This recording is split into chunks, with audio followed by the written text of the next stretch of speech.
Why evaluate refugee programs?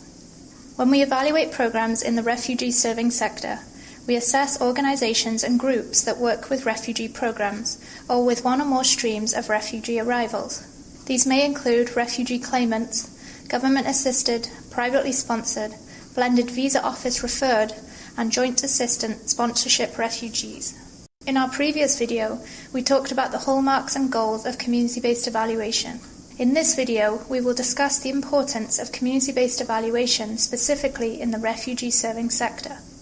We need to evaluate refugee programs because of existing gaps in the evaluation of these initiatives. Currently, most evaluations in the refugee-serving sector are done by evaluation experts and are missing the community's voice. Because there are few standardized tools to measure outcomes in this sector, these evaluations typically do not follow a consistent process and may not be published or shared widely.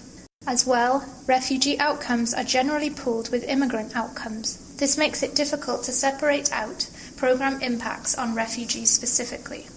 Recent global events have also spurred the need to evaluate refugee programs. Politics related to refugees have shifted in recent years. This has impacted the refugee-serving sector, which calls for up-to-date evaluations. As of June 2018, about 68 million people were reported to be forcibly displaced around the world, and 25 million were identified as refugees. This influx of migrants around the world has caused restrictions on admission and acceptance processes for refugees and refugee claimants in some nations, while others have renewed their commitment to protecting refugees.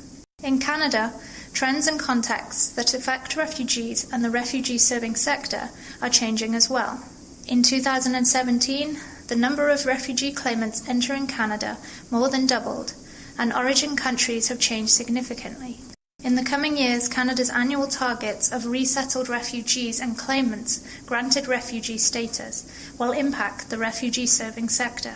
Evaluative efforts are needed at this time to explore the ways in which we can better support refugees living in and arriving in Canada. So, what does all this mean in terms of evaluation? First, there is a need for action to develop useful and effective community-based evaluations of refugee programs. Community-based evaluation will help produce meaningful knowledge in partnership with stakeholders who are affected by these programs. Such evaluations will strengthen efforts to improve existing programs and ultimately improve the refugee-serving sector. Second, with global and national changes in policies and context, there are more expectations and accountability demands. Evaluation is needed to generate evidence of outcomes or progress for funders and other important decision-making groups. In summary, community-based approaches to program evaluation in the refugee-serving sector are valuable, effective, and needed at this time.